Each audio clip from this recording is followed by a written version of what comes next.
behind here. Stand in front of me. I'm really tall. All right, that's better for the color balance too. You know, we needed some gold up there. Okay, all right, we got the brown, we got the gold. All right, color balance is set. We're ready? You have to say your name and all that stuff. Good morning, I guess. Bruce Coons, Executive Director, Save Our Heritage Organization. Excuse me, I got to swallow. Anyhow, thank you for coming. We wanted to talk to you about the proposed changes to the historic resources designation protocols. What they want to do is make it easier to demolish historic resources and historic neighborhoods, all for developer profits and market rate housing. This originally, the decision is made today by a group of experts in their field. That the resources are reviewed to strict criteria that they have to meet. It's actually fairly difficult to get designated anyhow, but that's not good enough for them. They want to be able to overturn it for any reason at all, turn a fact-based project into a political process where anybody can ask to overturn a designation for any reason. We have so many historic resources that are lost in San Diego every year to decay, to fire, to demolition by neglect, development and remodeling. It's a constantly diminishing supply of significant resources, and fewer every year survive. These proposed changes will undoubtedly result in more of these losses at a much faster rate.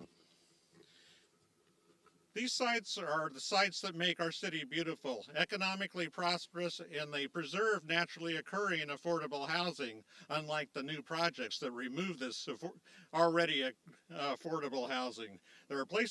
These are places that make San Diego special, setting us apart from other cities and making it a highly desirable place to live. The city has not done the environmental work. They haven't even looked at the impacts of what this decision will make. They have to do that under CEQA, they have to do an EIR, and they have to try to mitigate the damages. We stand to say, just say no to de novo. This is a de novo hearing, which means the council could now look at the entire process without the expertise to do an analysis of what is historic or not, but just on political whim. And that should not be. Just say no to de novo. Wanted to introduce Shane Harris of the Public Advocate's Office. He will talk to you now.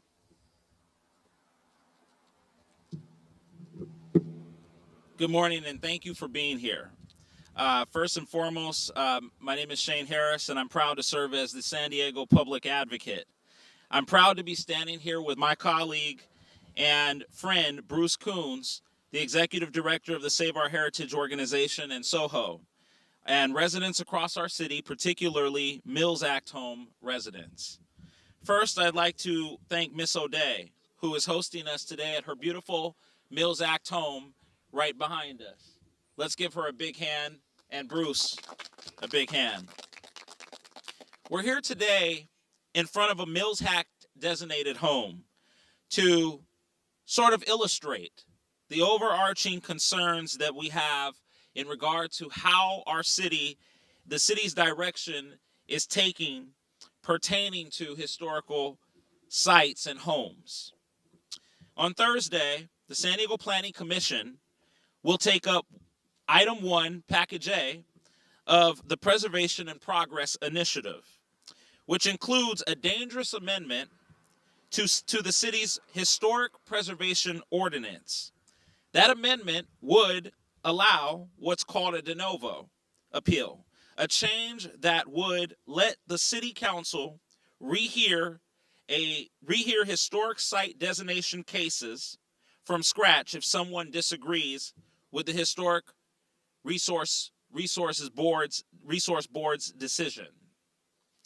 That might sound procedural, but in reality, it would turn San Diego's preservation process into a political one, replacing objective, evidence-based review with political discretion and influence. On Friday, along with Bruce Coons, I issued a formal letter to the San Diego Planning Commission opposing this proposal.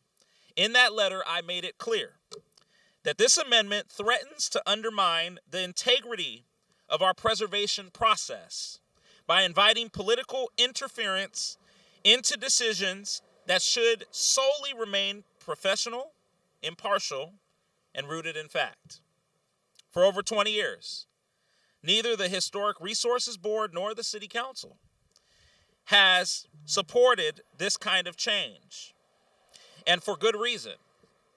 Although it has come up multiple times, it's bad policy, it's bad governance, and it's bad for San Diego. We already have a fair, that's right, you can clap. We already have a fair, transparent process, one that includes expert analysis, public participation, and a right to appeal. This proposal does not improve that system. It weakens it.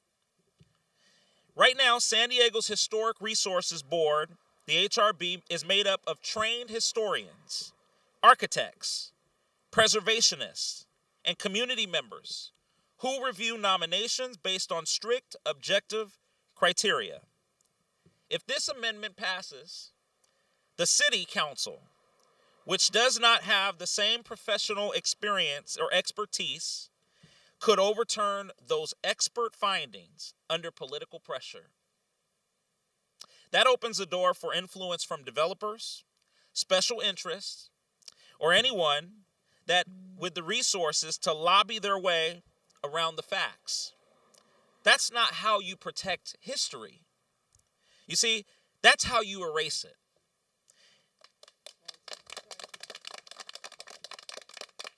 As Bruce Coons and Soho have already clearly stated, this proposal represents a clear politicization of what should remain on objective process.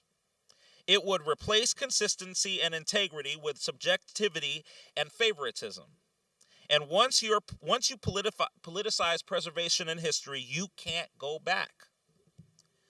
This is not just about rules, ordinances, or processes. It's about the character of our neighborhoods and the identity of our city.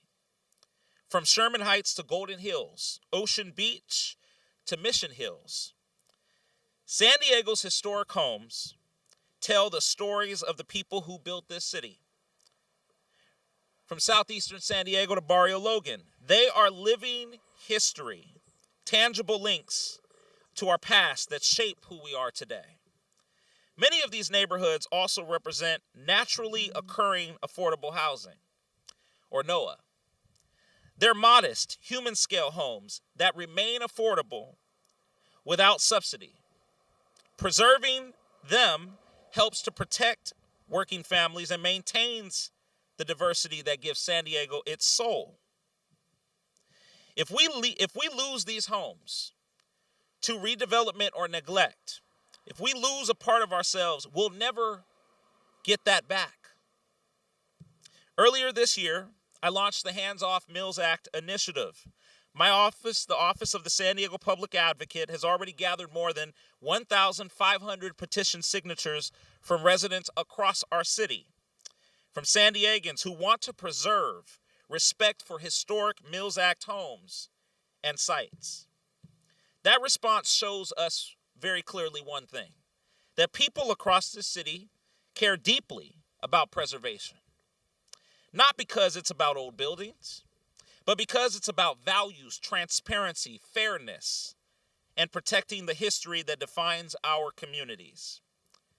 This proposed amendment coming forth on Thursday at the Planning Commission meeting directly goes against those values.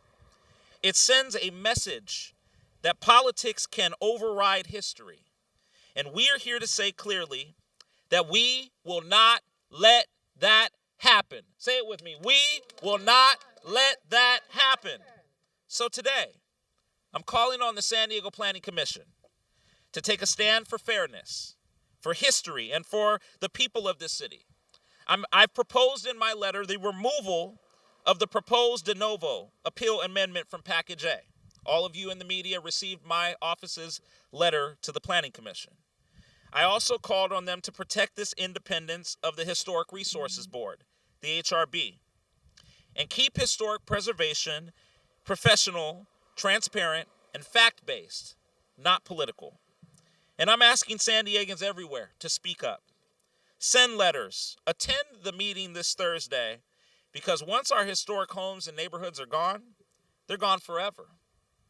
We stand today in front of a home that embodies what's worth fighting for. A Mills Act designated home that represents both history and hope.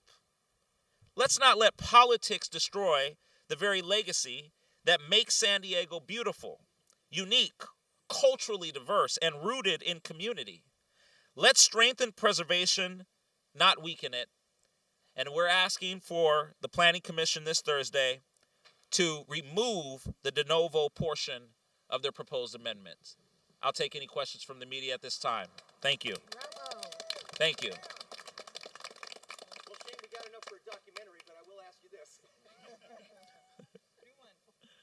Just at the core of this, why is this happening down there at City Hall? I think that at the core of this, what is happening is, like I said, the politicization of this. But I think at the root of that, it is this blood-hungry effort by some of these developers. We have very good developers, and I don't want anyone to get this wrong. And we have great architects. But I think there are some who are at the core seeing these Mills Act homes and historical sites as an eyesore of our communities, seeing them as taking up space. And they want to move them out of the way so they could develop on that land.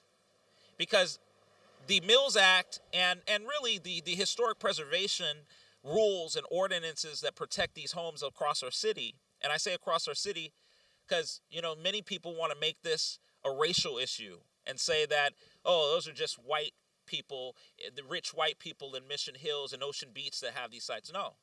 These sites rest across our city's political landscape, across our city's cultural landscape, and are represented by all kinds of communities. And so history tells a story about where we've been and where we're going.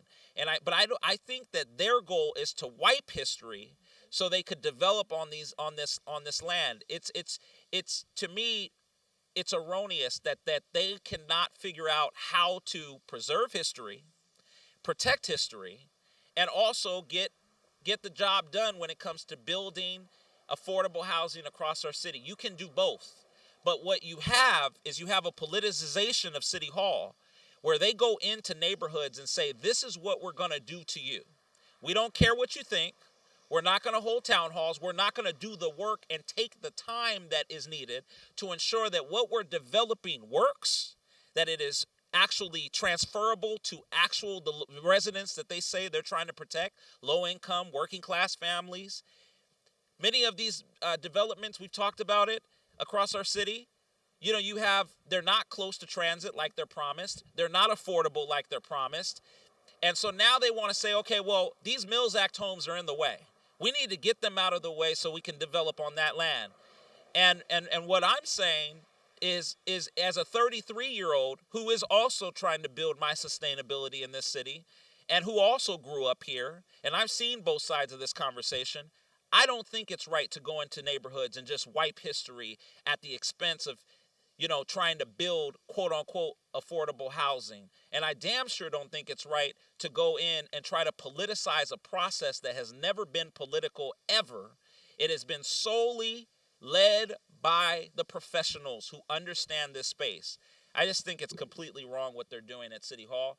And I think they're going the wrong direction. This is yet another example of City Hall derailing neighborhoods, overstepping their boundaries, and not understanding what boundary setting looks like and respecting neighborhoods looks like. And I think that is essentially the development, the hunger for development is at the core of this. And they're going to do it at the expense of these historic homes, but not on our watch. All right, if there's no other questions from the media, I want to thank you all for being here. Thank you all for being here, and we will continue to keep you all updated on the Hands Off the Mills Act initiative and the ongoing efforts to stop Thursday's vote at the Planning Commission. But the Planning Commission must not support this portion. We're asking for this portion to be taken out, the de novo. Thank you so much, and that concludes this news conference. Thank you. Cool. Thank you, Bruce.